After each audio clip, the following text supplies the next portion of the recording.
Dale Carnegie, How I Took Myself from Failure to Success Through Selling by Frank Bettcher. One of the most dynamic books that I've ever read. I would recommend anybody in real estate or life insurance to read that book. That is a phenomenal book. And I have a library, and Jim Rohn says, you know, I go in there and I'm not sure I've read every one of these books, but I sure feel good. Okay? Folks, I'm just going to do a little thing. As you know, this lunch is sponsored by a company called Legal Shield. And I look around the room and I see people here, and every one of you, something happened in your life specifically, as to why you are where you are today. Whether it's in health, whether it's in physical, whether it's real estate, whether it's whatever. There's a reason why you did it. And hopefully you're passionate about what you do. Hopefully you kind of kick yourself out of bed in the morning and say, oh, good God, it's morning. No, thank God it's morning. And you go out and you take on the world. And I remember listening to a guy by the name of Nick Hill, who ran Kern Hill Furniture. And he was being interviewed on one of the radio shows. And he wasn't a smart man educated. Apparently he didn't have much more than maybe a high school education. So the moderator said, you know, there have been a lot of businesses come and go. What is your secret to your success? And he said, you know what it is?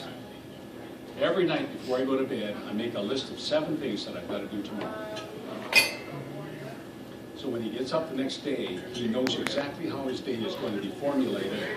And believe it or not, you'll save yourself 30 to 45 minutes by doing that the night before, because when you get up the next day, boom, things are going to happen. You're already focused.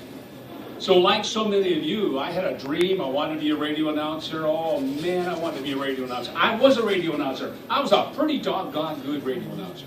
My wife and I moved all over the place. We were gypsies. We did not pack anything. We had suitcases. And I ended up in Winnipeg, and I got my dream job working at a radio station here.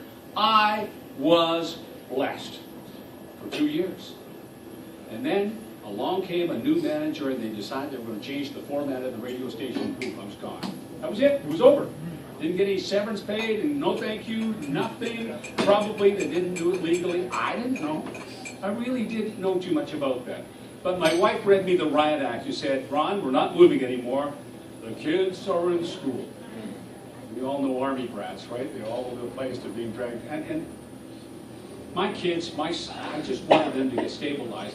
So I'm looking for a new job. And I went out and I got into some sales positions and had banks calling me up because they were going to foreclose on my house because I was running a little bit behind my payments. Had a lot of stuff going on. And, you know, I can remember the first time that I almost gave up. I was in a fetal position in my bed. I didn't want to get out of bed because I felt absolutely hopeless.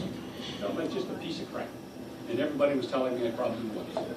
And I remember I was walking the floor about 2 o'clock at night, and I said, God, I can't take this anymore. Do something about it. And all of a sudden I had this peace all over my body, and I said, oh, maybe there is a God. And I went back to bed, and then I started to go out and work. I went out and I did a couple of things, and had bosses that were reducing my commission, taking my money, all kinds of things. And, you know, what do you do when you don't know what to do?